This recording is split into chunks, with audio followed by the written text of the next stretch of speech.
여러분 아마 짙은 갈색의 이 책갈피는 이제 11월 한 달 동안 이루어지는 화요 성령 집회에 관한 소식입니다. 감사라는 주제로 진행되어지니까요. 여러분 시간 내셔서 또 주일날 받았던 약발이 떨어질 때쯤 화요일날 저녁 가셔서 또 충전하시고 승리하는 삶이 되시기를 바랍니다. 그리고 다른 책갈피 아주 열정의 붉은색, 이것은 우리가 지금 길공동체에서 하고 있는 40일 이 중보기도의 시간을 소개하는 것입니다. 여러분 기도하고 계시나요? 네, 저쪽은 안 하시는 것 같아요. 기도하고 계시나요? 할렐루야. 네, 기도하셔야 됩니다. 기도할 때 여러분의 영이 살아나는 줄 믿습니다. 왜냐하면 기도는 소통이고 기도는 대화이기 때문에 우리가 기도로 우리의 마음을 올려드릴 때 하늘로부터 하나님의 것이 우리 안에 채워지기 때문에 그렇습니다. 여러분 기도하십시오. 네, 기도를 통하여서 여러분 하나님 역사하실 것입니다. 자, 한 주간 동안 이제 세 번째 주간인데요. 그 뒤에 보면 기도의 제목들이 나와 있습니다. 특별히 이번 주는 우리 공동체를 위한 기도가 드려질 텐데 여러분 멘토님과 또 교역자, 우리 리더십들을 위해서 함께 기도해 주시기를 바랍니다. 그리고 거북이 마라톤이 오는 토요일 날 있습니다. 5km, 10km 뛰거나 걸을 수 있습니다. 그래서 원하시는 분들 참여하시고요. 여러분이 또 이걸 후원을 모집하는 겁니다. 그래서 여러분 지인들에게 나 뛰는데 돈은 네가 내라 이렇게 해서 후원자를 많이 모집해 주시는 것도 굉장히 좋은 방법입니다. 그래서 우리가 노숙인들을 돕는 사역 가운데 돕게 될 것입니다. 다른 광고들은 또 참고해서 보시고요. 또 많은 신청과 지원을 해주시면 감사하겠습니다. 네, 오늘 하나님께서 주시는 말씀을 보도록 하겠습니다. 베드로전서 4장 12절에서부터 19절까지 말씀입니다. 베드로전서 4장 12절에서 19절까지의 말씀. 혹시 성경책을 안 가져오신 분이 계시다면 또 어플에 아직 없으신 분이 있다면 옆에 있는 분과 함께 보시면 좋을 것 같습니다. 우리말 성경 버전으로 12절에서 19절까지의 말씀을 저와 함께 교독하겠습니다. 제가 읽겠습니다. 사랑하는 사람들이여, 여러분을 시험하려고 오는 불같은 시험이 있더라도 무슨 이상한 일이 여러분에게 일어난 것처럼 여기지 말고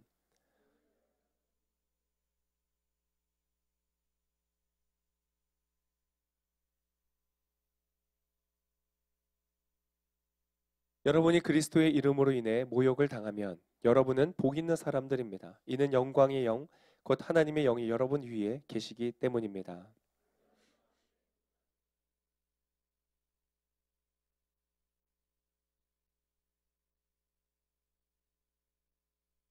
그러나 여러분이 그리스도의 사람으로 고난을 받는다면 부끄러워하지 말고 도리어 그 이름으로 하나님께 영광을 돌리십시오.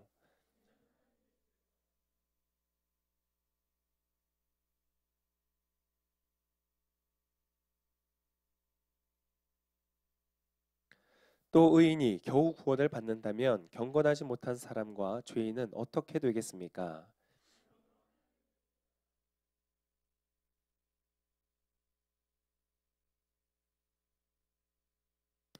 아멘, 아멘. 여러분 지난 한 주간 잘 사셨습니까? 네, 옆에 계신 분 얼굴 한번 보면서 이렇게 말씀해 주세요. 지난 한 주가 잘 사셨습니까? 네, 예, 서로 이제 이렇게 안 나오는 웃음을 지으려고 하니까 썩소가 생기면서 네, 한 주간을 잘 살았다면 여러분 어떻게 잘 살았을까요? 여러분 하나님께서는 여러분이 한 주간 한 주간 하루하루 하나님께서 여러분에게 주신 소중한 이 선물, 소중한 축복 이것들을 통하여서 여러분이 행복하기를 원하십니다. 할렐루야. 하나님이 여러분을 향하여 가지신 뜻은 소망과 평강인 줄을 믿습니다. 평강은 무슨 평강이냐?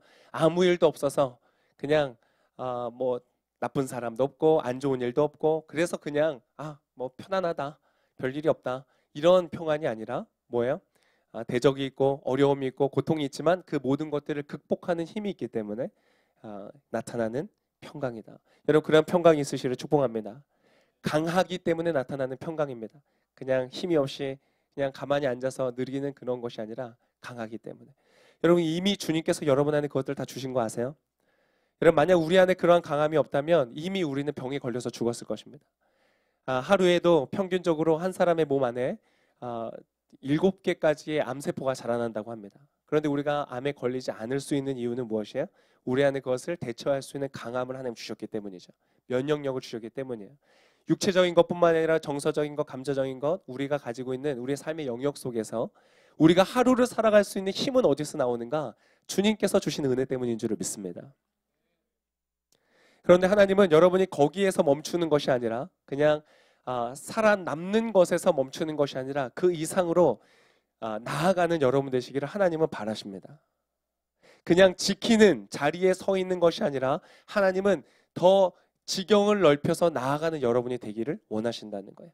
여러분의 직장 속에서, 여러분의 관계 속에서, 여러분의 가정 속에서, 여러분의 이성 교제 속에서 하나님은 여러분의 행복과 기쁨과 하나님의 생명이 더욱더 확장되기를 원하십니다. 할렐루야.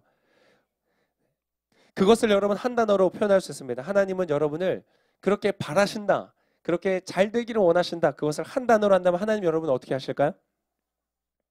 사랑한다는 것입니다. 사랑. 이 얼마나 따뜻하고 행복한 즐거운 말입니까? 옆에 계신 분들에게 말씀해 주세요. 사랑합니다 이러면 좀 어색하잖아요. 그죠? 네, 이럴 때 앞에 붙이는 겁니다. 주님이 당신을 사랑하십니다. 우리 옆에 계신 분 말씀해 주세요. 사실 여러분 우리가 지금 존재하는 이유가 뭐냐? 숨 쉬는 이유가 무엇이냐? 우리는 어쩌다가 정자와 난자가 만나서 수정이 되어서 태어난 존재냐? 수많은 60억 인구 중에 그냥 오늘 있다 내일 없어져도 모르는 그런 수많은 인구 중에 한 명일 뿐이냐? 그렇지 않다.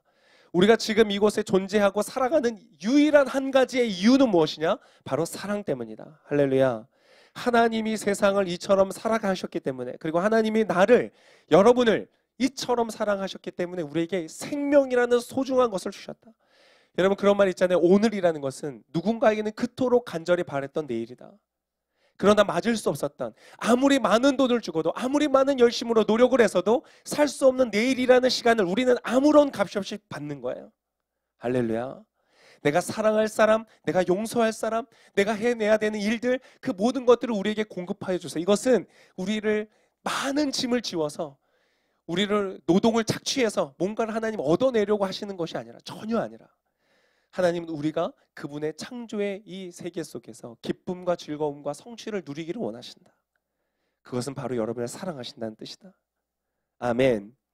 오늘 말씀도 그래서 이렇게 시작합니다. 12절의 말씀을 우리 한번 같이 읽겠습니다. 12절의 말씀 시작. 사랑하는 사람들이여.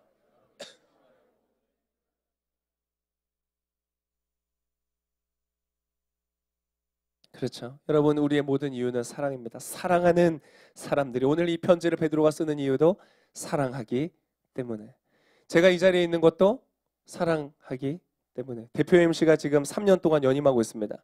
왜 하고 있을까요? 사랑하기 때문에. 물론 능력이 탁월하고 지혜롭고 성품이 너무 훌륭하고 그래서 3년을 연임하는 거이기도 하지만 그것만이 아니라 여러분 왜 자신의 시간을 헌신하면서 피곤한데 쉬고 싶은 날 우리 공동체를 위해 헌신합니까? 사랑하기 때문에. 여러분과 함께하는 그룹장, 다락방장, 왜 여러분 카톡에 난리입니다. 난리. 날마다 그룹을 어떻게 섬길 것인가, 지체들을 어떻게 섬길 것인가, 교회를 어떻게 세울 것인가, 하도 카톡이 많이 와서 알람을 꺼놓고 저는 안 읽습니다. 알아서 하겠지 그러면서 기도하고 있습니다. 그룹장, 다락방장, 순장, 여러분 팀장, 멘토님, 왜 이 시간에 이렇게 귀한 생명의 시간들을 쏟아서 이 자리 가운데 있는가? 사랑하기 때문에. 여러분 왜 이 자리에 있습니까? 그 사랑을 받고 있기 때문에, 그리고 동일하게 그 사랑으로 서로 사랑하기 위해서. 이 시점에서는 한번 고백해 봅시다. 옆에 계신 분들에게 인사하겠습니다. 사랑합니다. 네, 굉장히 양심의 가책을 느끼면서 말하고 있습니다. 여러분 그러나 우리가 이곳에 하나님이 두신 유일한 이유도, 우리가 이곳에 함께 예배를 드리는 이유, 우리가 순모임을 하는 이유, 우리가 여러 가지 사역을 함께하는 유일한 한 가지 이유는 우리를 사랑하시기 때문에, 또 우리가 서로를 사랑하기를 원하시기 때문인 줄을 믿습니다. 그래서 기독교의 3대 아주 중요한 요소가 있죠. 3가지가 뭐죠? 믿음, 소망, 사랑. 그런데 그 중에 가장 중요한 것은 뭐래요? 사랑이래요. 믿음, 소망, 사랑. 내가 앞으로 잘 될 것이다. 내 인생에 나의 어떤 뜻과 나의 소원이 이루어질 것이다. 성취할 것이다. 내가 좋은 남자를 만날 것이다. 할렐루야. 할렐루야. 벌써 소망을 접지 마시길 축복합니다. 분명히 좋은 남자 만날 것입니다. 자, 빨리 아멘을 하셔야 돼요. 분명히 좋은 남자 만나실 것입니다. 우리 형제님들은 분명히 좋은 자매 만나실 것입니다. 아멘. 우리 형제님들 살아계시네요. 아멘. 근데 그것이 이루어질 것을 소망하는 것과 그 소망이 이루어지는 믿음, 그 모든 것들보다 더 중요한 것이 있는데 그 중에 제일은 사랑이래요. 믿음과 소망, 이 모든 것들이 항상 있을 것인데 그 중에 제일은 사랑이라. 여러분, 하나님을 등가로 표현하는 것이 별로 없습니다. 단어로 하나님과 동일한 것을 두는 게 없어요. 하나님은 신실하시고 형용사는 많아요. 신실하시고 하나님은 강하시고 위대하시고 아름다우시고 지혜로우시고 많은 수식어를 붙일 수 있는데 하나님은 이것이다라고 등가로 붙이는 게 몇 가지 없거든요. 그 중에 바로 뭐예요? 하나님은 사랑이시라. 하나님은 그분 자체가 사랑이시라고 말씀하시는 거예요. 그분이 우리를 사랑하신다. 옆에 계신 분에게 말씀해 주세요. 하나님이 나를 사랑하십니다.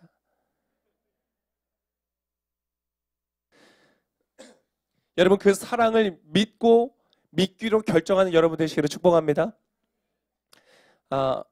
우리는 하나님이 나를 사랑하시는데 얼마나 사랑하시는지를 모를 때가 많아요. 그냥 뭐 사랑하시나 보다. 마치 내가 내 새로 산 핸드폰을 사랑하듯이, 내가 우리 집에 키우는 개 사랑하듯이, 내가 새로 산 오토바이. 오늘 지금 이 베드로가 편지를 쓰면서 우리들에게 사랑하는 사람들이에요. 영어로 하니까 be loved.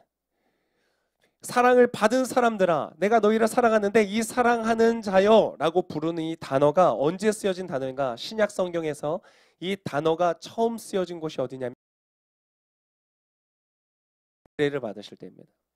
예수님이 세례를 받으러 가셨어요. 그래서 세례 요한을 통해서 받을 때에 하늘로부터 성령께서 비둘기같이 임하시면서 하늘로부터 음성이 들렸습니다. 뭐라고 들렸습니까? 그죠? 이는 내 사랑하는 아들이라. 내가 기뻐하는 자라. 너희는 이 사람의 말을 들으라 라고 할 때에 이는 내 사랑하는 자라 라고 말할 때 바로 이 단어가 썼다는 거예요. 그리고 이 단어는 또 언제 나오는가? 이것이 마태복음뿐만 아니라 모든 공간복음 안에 이 예수님이 세례를 받는 장면에 하나님이 사랑하신다고 고백하고 그 사랑하는 단어가 바로 이 단어로 다 쓰여졌어요. 그리고 또 한 가지 다 언제 쓰셨는가? 바로 변화산 상에서 쓰셨어요. 변화산은 어떤 의미가 있는 곳이냐면 이렇습니다.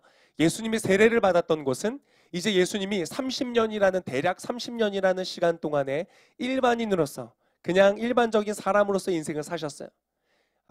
이 아버지가 일찍 돌아가신 것으로 보여져요. 그래서 아마 이 소년 가장으로서 엄마를 모시고 가정을 이끌면서 30대까지 열심히 목수 일을 하면서 돈을 벌면서 살았던 거예요. 근데 30세가 되자 이제 하나님의 뜻 가운데 사역을 들어갈 것을 선언하시면서 시작했던 첫 사역이 뭐예요? 바로 세례 사건이었어요. 세례를 받음으로써 이제 예수님이 하나님 아들로서 이 땅의 구세주로서의 공식적인 사역을 시작하는 자리였어요. 즉, 이 땅에 오신 하나님의 목적을 성취하고 하나님의 뜻대로 행하는 그것을 결단하고 시작하는 자리에서 하나님이 들려주신 음성이라는 거예요. 이는 내가 사랑하는 아들이다. 그가 30년의 인생을 살면서 단 한 번도 하나님의 말씀의 기준 가운데 벗어났을 뿐만 아니라 이제 하나님이 그에게 주신 사명을 이루기 위하여 모든 것을 다 뒤로하고 그의 가정뿐만 아니라 그의 생명까지도 다 뒤로하고 그의 자유의 시간, 그가 쉴 수 있는 시간, 그가 배부르고 만족할 수 있는 육체적인 모든 만족들을 다 뒤로하고 얼마나 피곤하셨어요? 파도가 불고 태풍이 일어난 비가 쏟아지는 그러한 배 위에서도 주무실 정도로 피곤하게 사시지 않았어요? 여러분, 그렇게 사셨어요. 그러한 인생 가운데 하나님이 나아갈 것을 예수 그리스도께서 결정하고 나가시기 때문에 주님은 너무나 기뻐하시는 거예요. 이는 내가 사랑하는 아들이요 내 기뻐하는 자라. 그런데 변화사는 어떠한 사건이었는가? 그 예수님이 이제 제자들을 가르치고 기적을 행하시고 여러 가지 일들을 했어요. 그리고는 그의 사역의 전환점이 나타납니다. 그 전환점은 언제냐면 제자들이 예수님을 향하여 고백하는 시점이에요. 마태복음 16장에 나오는 그 부분이에요. 야, 세상 사람들은 나에 대해서 뭐라고 하냐? 훌륭한 선지자고 훌륭한 랍비 선생님이라고 말합니다. 너는 나를 누구라고 하느냐? 그때 베드로의 고백이 뭐예요?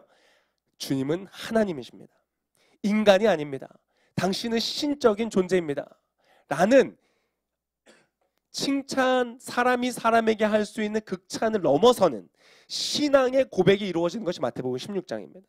그 신앙의 고백이 이루어지고 예수님께서 그때부터 하셨던 일이 있는데 무엇이냐면, 그때부터 제자들에게 뭐라고 말씀하셨냐면, 자, 너희가 나가서 내가 그리스도인 것을 말하지 마라. 그리고 나는 곧 어떻게 될 것이냐? 나는 바리새인들과 대제사장들의 그 계획 안에서 나는 십자가에 죽게 될 것이다 라고 말하기 시작하셨어요. 즉 제자들이 예수님을 하나님의 아들이신 것, 그리스도이라는 것을 깨닫고 믿기까지 주님은 기다리셨다가 그것을 믿기 시작하자 비로소 그리스도로 오신 당신이 하실 일이 무엇인지를 알리시기 시작했다는 거예요. 왜? 그전에는 이해할 수 없는 사건이었거든요. 그리스도가 오면, 메시아가 오면 로마의 압제를 이겨내고 로마를 부서뜨리고 이스라엘을 구원할 거라고 생각하고 다윗의 왕국을 세울 거라고 사람들은 생각했거든요.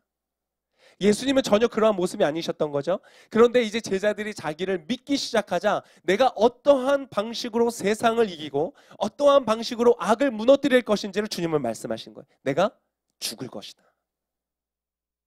그 말씀을 시작하시고 나서 바로 다음에 이어지는 장면이 변화산의 사건이라는 거예요. 그때 하나님께서 동일하게 나타나십니다. 엘리야와 모세와 대화하는 예수님을 보고 환상 속에서 그러니까 영적인 어떤 그 사건들을 보면서 베드로가 주님 여기가 너무 좋사오니 우리 여기서 삽시다. 그렇게 말하는데 그때에 하늘로부터 음성이 들립니다. 뭐라는 음성이 들릴까요? 이는 내 사랑하는 아들이다. 한 번 더 그것을 하나님께서 직접 사람의 귀에 들리도록 확증을 하시는 거예요. 왜? 어떤 사건이에요? 그 사건이 바로 예수께서 십자가의 길을 걸어갈 것이라는 것을 공식적으로 선언하는 자리였어요. 세례는 그분의 사역 전체를 시작하는 처음의 자리였고 이 변화사는 당신이 십자가에서 죽을 존재라는 것을 알리시면서 시작한 그의 사역의 질적인 변화를 이루면서 나아갔던 그 전환점에서 주님은 말씀하셨다. 무슨 말이에요? 하나님께서는 예수님을 얼마나 사랑하셨냐? 예수께서 바로 이렇게 하나님의 온전한 뜻과 온전한 계획하심에 자기를 완전히 맡겨드리고 나의 주장, 나의 계획이 아닌 온전히 하나님이 하시는 일들 가운데 나를 완전히 내어드리는 그 자리 가운데 주님은 이 아들에게 내 사랑하는 아들이다 라고 말씀하셨다. 여러분 그 아들이 얼마나 사랑스럽고 아름다울까요? 그냥 아들은 아들로서 예쁜 거예요. 사랑스러워요. 그런데 그 아들이 아빠의 뜻을 위하여 자신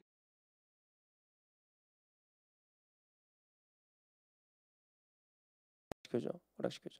그래 아들아, 그런데 나는 너가 지금 공부를 좀 했으면 좋겠구나. 네 아버지, 그렇다면 아버지의 뜻이 그러하시다면 제가 지금 들어가 공부를 하겠습니다. 그리고 막 가서 막 문제집을 엄청 푸는 거예요. 막 50장을 막 풀어요. 그럼 제가 어떨까요? 감이 안 오시나 보네요. 너무 기쁜 거죠. 그럼 제가 뭘 해줄까요? 내가 해줄 수 있는 최고의 것을 그 아이에게 해주고 싶겠죠. 물론 현실은 그렇지 않아요. 그냥 시켜줘. 이런단 말이죠. 네. 여러분 그런데 하나님께서 말씀하시는 내가 사랑한다라고 말씀하시는 그 단어가 지금 어디에 쓰인다고요? 지금 바로 여러분에게 쓰인다는 거예요. 할렐루야. 하나님은 사랑하시는데 여러분을 어떻게 사랑하시는가? 바로 예수 그리스도를 사랑하듯이 사랑하신다. 네, 제가요? 저 그런 적 없는데요. 제가 지난 한 주간을 살아보면서 살아봤는데 제가 하나님 뜻대로 살아본 게 없는데요. 다 내 뜻대로 내 거 주장하고 내 욕심대로 내가 원하는 대로 그렇게 살았는데요. 그런데 하나님은 여러분을 마치 온전히 하나님의 뜻 가운데 순종해서 자신의 모든 것을 드리며 나아갔던 예수님을 사랑하듯이 여러분을 사랑한다는 거예요. 여러분 지금 가장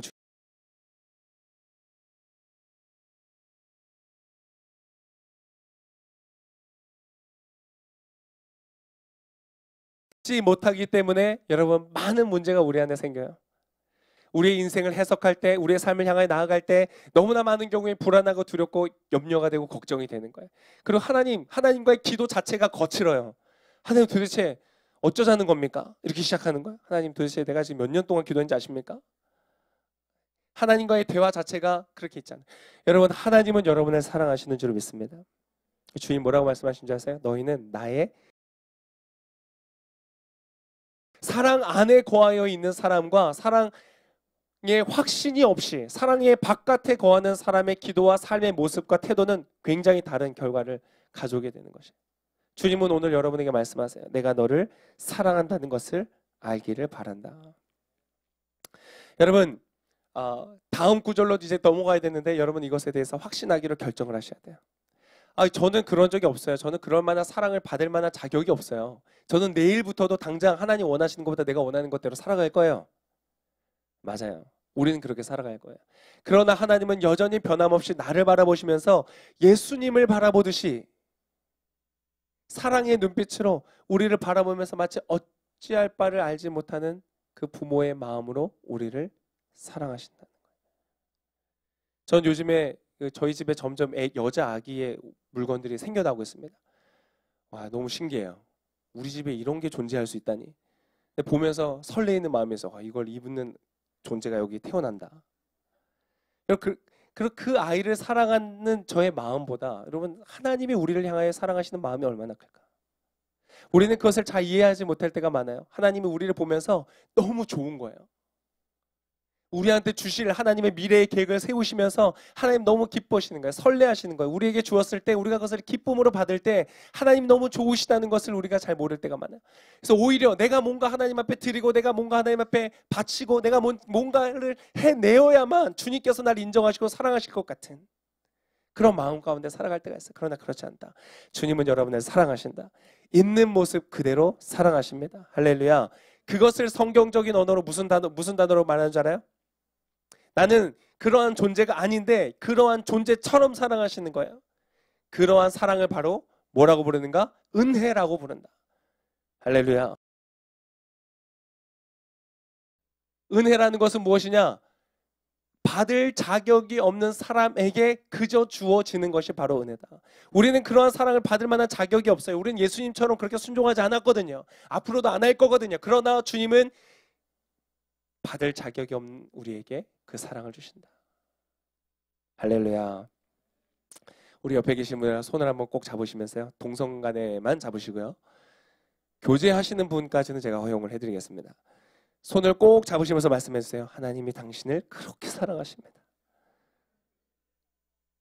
이게 문제예요. 우리가 너무 정서가 너무 건조해. 지금 이렇게 사랑, 알겠죠?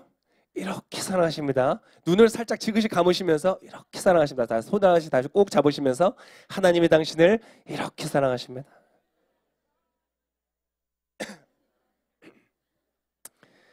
할렐루야. 네. 자, 그렇다면 사랑하는 사람, 이 사랑이라는 단어, 그렇게 사랑하는 사랑, 너무 감격스럽고 너무 만족스럽고 너무 기뻐하는 그 사랑과 어울리는 단어가 무엇일까? 여러분 이런 단어를 생각해 보세요. 위로와 위기. 무엇이 그 사랑과 어울리는 단어입니까? 위로가 어울릴 것 같죠? 여러분 자막이 지금 나와야 돼요. 위로와 위기. 그렇죠. 그리고 공감과 고독. 무엇이 사랑과 어울릴 것 같아요? 여러분들이 사랑하는 사람에게 주기를 원하는 게 뭐예요? 공감이죠. 자, 성취와 수치. 여러분 무엇을 주기를 원하세요? 성취를 주기를 원하시죠. 자, 소망과 손실. 뭘 주기를 원하세요? 소망. 자, 기쁨과 고난. 사랑하는 사람에게 주기를 원하시는 것은 기쁨. 자, 여러분이 보셨을 때에 왼쪽인가 오른쪽인가? 여러분 보시기 왼쪽. 여러분의 왼쪽에 있는 이 모든 단어들은 우리가 생각하는 사랑하는 자에게 주고 싶은 어떤 것들인 것 같아요. 그리고 그 반대편에 있는 것들은 어떤 것이에요? 사랑하는 사람에게 주기에는 합당하지 않은 건 것 같죠. 그런데 놀랍게도 여러분 이 모든 것을 한 단어인 고난이라고 우리가 표현을 한다면 사랑하는 이에게 합당하지 않을 것 같은 이 고난, 위기와 고독함과 수치와 손실과 고난이라는 것을 이 사랑하는 사람에게 하나님은 함께 동일하게 허락하신다는 사실을 알아야 된다는 거예요. 내가 사랑을 받으면, 하나님이 날 사랑하신다면 위기와 고독과 수치와 손실과 고난은 내 인생 가운데 없어야 될 것 같은데, 만약 이것 중에 하나라도 나에게 있다면, 하나님이 날 사랑하시지 않거나 하나님이 날 버리셨거나 내가 뭔가 죄를 지어서, 내가 뭔가 잘못해서 내가 벌을 받고 있다고 생각을 할 텐데, 하나님을 날 사랑하시지 않는다고 느낄 것 같은데, 하나님은 놀랍게도 사랑하는 자에게 이 모든 것들도 동일하게 허락하신다는 거예요. 말씀에 뭐라고 되어 있습니까? 12절의 말씀에 다시 보니까, 사랑하는 사람들이요, 여러분이, 우리 같이 한번 읽어보겠습니다. 12절의 말씀 함께 읽겠습니다. 시작. 사랑하는 사람들이요, 여러분을 시험하려고 오는 불같은 시험이 있더라도 무슨 이상한 일이 여러분에게 일어난 것처럼 여기지 말고, 13절, 오히려 여러분이 그리스도의 고난에 참여하게 된 것을 기뻐하십시오. 이는 그분의 영광이 나타날 때 여러분이 크게 기뻐하고 즐거워하게 하려는 것입니다.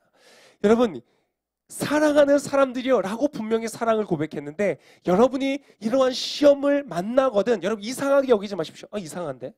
사랑하는 사람에게 줄 게 아닌 것 같은데, 이것을 여러분이 만났을 때에 그것을 가지고 이상하게 여기지 마십시오. 이상하게 여기지 않는 것뿐만 아니라 뭐라고 말하는가? 그 고난을 받는 것을 인하여서 기뻐하십시오. 놀라운 것이에요. 하나님은 있잖아요, 우리가 원하는 것을 주심으로써 우리에게 기쁨을 주기도 하시지만, 때때로는 우리가 원하지 않는 것을 주시기도 하시면서, 혹은 내가 원하는 것을 가져가시면서 우리에게 기쁨을 주신다는 거예요. 여러분, 이 사랑 안에 거하시기를 축복합니다. 여러분, 인생의 해석이 달라져야 돼요. 나의 인생 가운데 위기와 고독과 수치와 손실과 고난이 있을 때에, 이것은 하나님이 날 사랑하시지 않거나 하나님이 나에게 벌을 주고 계시거나 하나님이 나를 미워하시는 증거가 아니라는 것이에요. 이것은 여전히 동일하게 하나님은 나를 사랑하신다는 증거이다. 믿으시기를 축복합니다. 여러분, 생각해 보세요.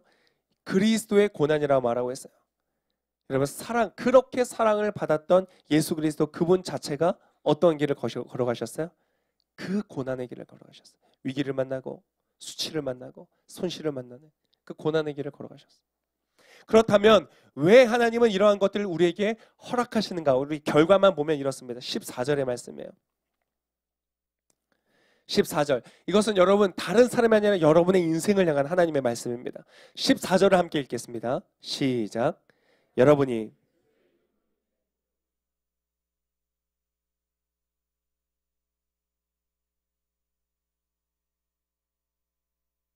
무엇이냐?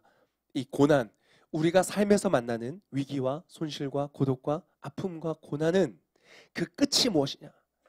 그 고난 자체가 목표가 아니고, 고난 자체가 목적이 아니고, 그것을 통하여 우리에게 주기를 원하시는 것은 무엇인가? 바로 따라하겠습니다. 그분이 주기를 원하시는 것은 영광이다. 하나님께서 우리에게 영광을 주기를 원하시기 때문에 그래요. 여러분, 우리 드라마 보면 흔하게 나오잖아요. 주인공이 딱 나타나면 주인공이 평탄한 길을 걸어가 어려운 길을 걸어가요. 뭐 저랑 다른 드라마를 주로 보시나 봐요. 여러분, 평탄한 길을 걸어가요? 어려운 길을 걸어가요? 주인공이 걸어가는 그 길들이 여러분 수치와 고난과 손실과 위기가 있어요? 없어요? 있어요. 그런데 그것이 왜 있어요? 그 드라마의 마지막에 그 모든 손실과 고난을 지나간 그 주인공에게 무엇이 나타나요? 영광이 나타난다. 만약 그 순간에 난 이런 배역 정말 나 이렇게 수치받고 고난받는 역할 난 못합니다. 그리고 배우가 그것을 그만두고 갔다면 어떻게 될까요? 그 영광을 얻을 수 있어요? 없어요? 얻을 수가 없어요. 하나님은 지금 우리를 인생을 향하여 놀랍고 아름다운 계획을 가지고 계시다. 그분의 시나리오가 있다는 것이. 여러분, 그 하나님을 믿으시기를 축복합니다. 그 시나리오의 유일한 동기는 무엇이다? 우리를 향한, 여러분을 향한 사랑이다. 그 사랑을 신뢰하라는 것이에요. 자, 여기에서 보니까 여러분을 시험하려고 오는 불같은 시험이 있다고 말하고 있어요. 여러분을 시험하려고 오는 불같은 시험이 있더라도 무슨 이상한 일을 만난 것처럼 여기지 말라. 자, 여러분, 하나님은 여러분을 사랑하십니다. 여러분의 인생에 불같은 시험이 올 것입니다. 와우, 뜨겁게 한판 붙어보겠는데, 여러분, 그렇게 생각하시길 축복합니다. 여러분을 망가뜨릴 것이 아니라 여러분을 영광으로 이끌 불이 오고 있어요. 근데 그 불의 원어적인 의미를 정확하게 보면요. 불 같은 시험에 원래 사실은 시험이란 단어가 없어요. 그냥 그 앞에 시험하려고 오는 불이 있다. 근데 그 불은 무엇이냐면 우리가 마치 이 불 생각하면 굉장히 뭔가 어려운 핍박이나 공격, 뭔가 외부로부터 오는 어떤 그런 것들을 우리가 생각하는데 그런 것을 말하는 것이 아니라 원래 의미가 하는 것은 무슨 말이냐? 너희를 시험하려고는 연단하는 불과 같은 것이 온다는 거예요. 연단하는 불이 더 정확한 표현이에요. 연단한다는 것은 무엇이냐면 이 금속을 단련할 때 쓰는 그 불을 말하는 거예요. Refiner's fire라고 말하는 그 어떤 금속을 연단을 할 때 쓰는 그 불을 말한다. 그 불이 뭘까요? 자, 여기에서 쓰는 이 단어, 성경적으로 이 단어를 쓸 땐 늘 어떤 것을 염두에 두냐면 바로 금을 만들어낼 때 쓰는 거예요. 금. 여러분 금 좋아하십니까? 그럼 지금 몸에 금을 좀 붙이고 계십니까? 금은요, 금속 중에서 가장 안정된 금속이래요. 그래서 외부적인 환경에 의해서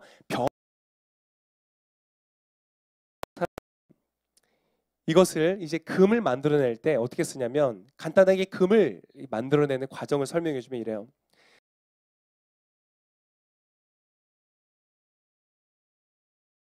그걸 이제 끄집어내는 거예요. 이 동광석을 재련을 하는 겁니다. 뜨거운 불로 녹이는 거예요. 몇 도로 녹일까요? 자, 대답을 잘 하셔야 돼요. 왜냐하면 여러분이 만날 불의 온도가 그거거든요. 돌을 녹이는 온도 몇 도일까요? 100도에 물이 끓죠. 네, 100도 때 잘못 그 라면 끓였다가 잘못 먹으면 입 닫이는 또 온도가 100도. 돌을 녹이는 우리가 만날 자꾸 긴장되네요. 우리가 만날 그 불의 온도는 몇 도다? 1000도라는 거예요. 1000도. 1000도 이상이 되는 그 용광로에 이 돌을 집어넣어서 녹이기 시작하는 거예요. 그래서 3번을 재련합니다. 처음 재련하면 무엇이 나오냐면 동이 나온대요. 동을 끄집어내요. 2번째 재련하면 뭐가 나올까요? 은이 나온대요. 그래서 금은 동인가 봐요. 마지막으로 재련할 때 3번째 나오는 것이 무엇이냐? 바로 금이래요. 그래서 이 금까지 나오는데 이 동광석이라는 돌에 한 1톤을 녹이면 20g이 나온대요. 이제 알았어. 금이 왜 비싼지. 이래서 비싼 거예요. 자, 이 돌을 근데 여러분 재밌는 것은 이 돌을 녹일 때 너무 뜨거워도 안 된다는 거예요. 너무 뜨거워도 안 돼서 적당한 온도, 적당한 1000도가 필요하다는 거예요. 그것을 녹일 때 전 이 내용을 읽으면서 굉장히 깨달으면서 온도도 너무 뜨거워서도 안 되는구나. 주님은 우리에게 뭐라고 하세요? 감당할 만한 시험만 주신다. 할렐루야. 그 1000도까지는 주시는데 1000도 넘게는 안 주신다는 거예요. 할렐루야. 네, 그리고 이 불순물을 제거하는데 마지막으로 이 금의 모든 불순물을 다 제거했을 때 금의 표면이 장력으로 해서 굉장히 평평해지는데요. 이 평평해지면 그것을 재련하는 재련사의 얼굴이 그대로 비춰질 정도로. 근데 거울보다 더 선명하게 비춰진다는 거예요. 와, 그런 금 좀 받아보고 싶은데, 그죠? 그렇게 금이 순금이라고 불려지는 금이 태어나는 자리. 그것이 여러분 재련을 시작해서 순금이 나온 데까지 약 40일 정도가 걸린대요. 물론 이게 뭐 업체마다 다르겠지만 40일 정도 걸린대요. 그래서 제가 굉장히 깨달음이 왔어요. 그렇구나. 예수께서 40일의 광야 생활을 그냥 하신 게 아니구나. 모세가 몇 년 동안 광야에 있었어요? 40년 괜히 있는 게 아니구나. 가나안 땅에 들어가기 전에 이스라엘 민족이 몇 년 동안 헤맸어요? 40년. 40이라는 수가 바로 이 금에서 나온 거구나. 할렐루야. 우리 이제 곧 뭐 시작하죠? 40일 새벽기도 시작하죠. 내 금처럼 재련되는 시간인 거예요. 불순물을 제거, 그죠? 새벽기도하면 불순물이 제거가 돼요. 밤에 늦게까지 놀 수가 없거든요. 너무 피곤해가지고, 그죠? 여러분, 이 고난이라는 것은 무엇이냐? 하나님께서 우리에게 주시는 이 불은 우리를 고통하는 불이다. 우리를 단련하는 불이다. 우리를 정금과 같이 순수하게 만들어내는 불이다. 할렐루야. 그래서 욥이 고백하잖아요. 나의 가는 길을 오직 그가 하시나니 그가 나를 어떻게 하신 후에? 그가 나를 단련하신 후에 내가 무엇처럼 나온다고요? 정금과 같이 나온다. 보면은 재련사의 얼굴이 거울보다 더 선명하게 드러나는 것처럼 예수 그리스도가 우리를 통하여 선명하게 드러나는 순금과 같이 나온다. 여러분 18K 좋아하세요? 24K 좋아하세요? 자, 저에게 동일한 무게의 금이 있는데 18K와 24K에서 여러분 뭘 가지시겠어요? 왜 24K를 가지세요? 더 비싸니까. 왜 비싸요? 순도가 높으니까. 할렐루야. 옆에 계신 분의 말씀해주세요. 순도가 높아지시기를 축복합니다. 그 축복을 받은 사람마다 이제 천도의 불이 오게 될 것입니다. 여러분 왜 천도의 불이 오는가? 여러분 이 땅이 죄 가운데 있기 때문에 그래요. 이 땅이 죄의 가운데 있을 뿐만 아니라 내가 죄 가운데 있기 때문에 그래요. 그죠? 내 안에는 아직도 하나님의 뜻을 벗어나고자 하는 내 육체의 욕심을 따라가고자 하는 내 이름을 위하고 내 자랑을 위하고 저도 마찬가지예요. 사역하면서 우리 성도를 사랑하고 섬긴다고 하지만 어느 순간에 뭔가 보면 나는 괜찮은 목사라는 이름을 갖고 싶어서 노력할 때가 많다는 것이 내 안에 있어요. 악이라는 것은 죄라는 것은 나를 위하고 이기적이고 나의 이름을 높이고자 하는 악이라는 것은 내 안에 있는 거예요. 하나님은 그 불을 통하여서 무엇을 하기를 원하시는가? 그 악을 제하기를 원하시는 거예요. 여러분을 위하여서 일하는 목사를 만나고 싶어요? 목사 자신을 위해서 일하는 목사를 만나고 싶어요? 그래요? 할렐루야. 하나님을 위한 이런 훌륭한 대답을. 여러분 선생님을 만날 때 자기 연봉 올리는데 관심 많은 선생님을 만나기를 원해요? 정말 제자를 믿음과 양육, 정말 사랑으로 양육하는 그러한 선생님을 만나고 싶으세요? 그래서 우리는 순결한 금을 원하는 것처럼 순전한 마음을 원하고 순결한 영혼을 원하는 것이에요. 그것이 우리 안에 있지만 우리 안에 동일하게 죄가 함께 있기 때문에 하나님 그것을 제거하셔야만 해요. 어떻게 해요? 뜨거운 불로 소리를 단련하시기 위해서. 그래서 오늘 말씀에 이렇게 말하고 있습니다. 자, 14절부터 읽겠습니다. 14절부터 16절까지의 말씀을 함께 읽겠습니다. 14절에서 16절 시작. 여러분이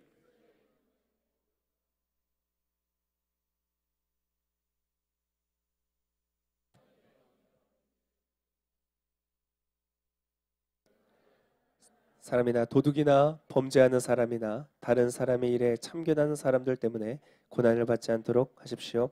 그러나 여러분이 그리스도의 사람으로 고난을 받는다면 부끄러워하지 말고 도리어 그 이름으로 하나님께 영광을 돌리십시오.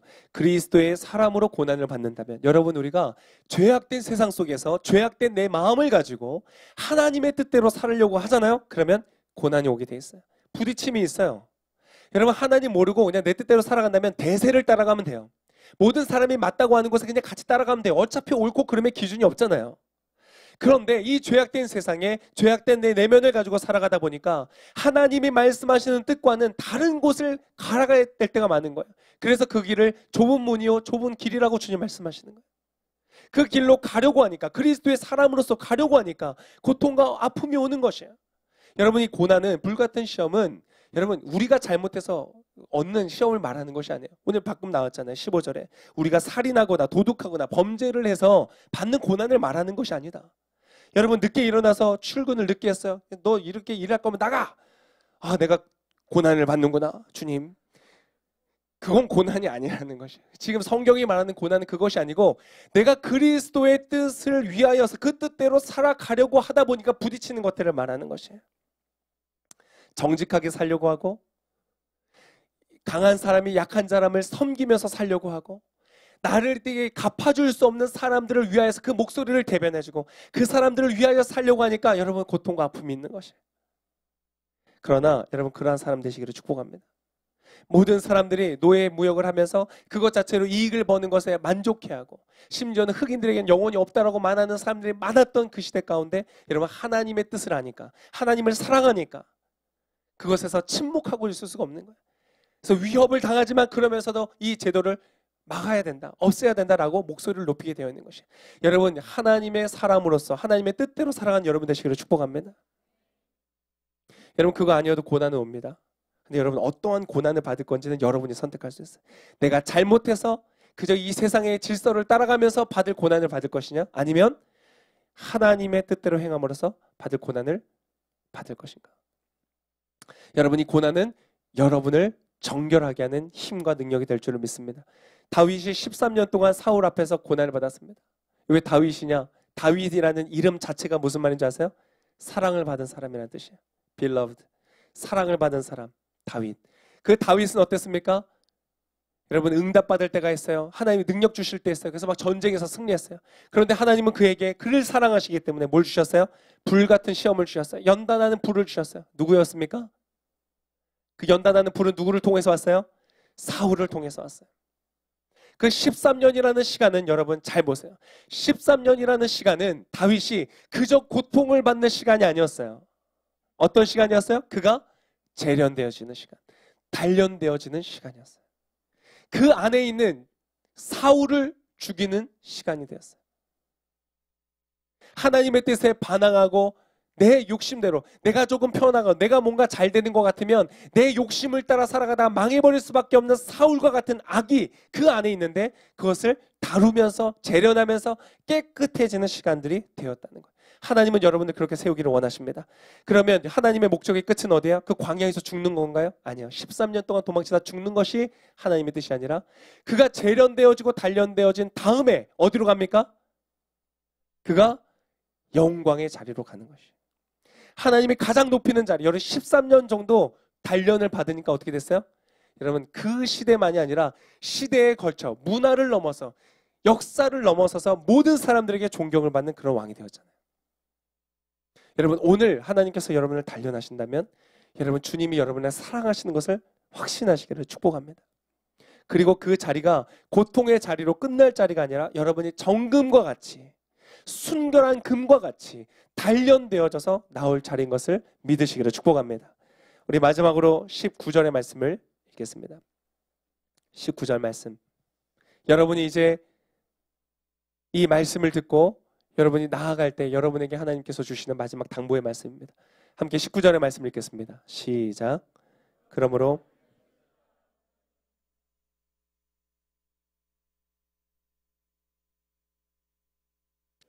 한 번 더 읽겠습니다. 시작. 그러므로 하나님의 뜻을 따라 고난을 받는 사람들은 계속 선한 일을 행하는 가운데 자기의 영혼을 신실하신 창조주께 맡기십시오.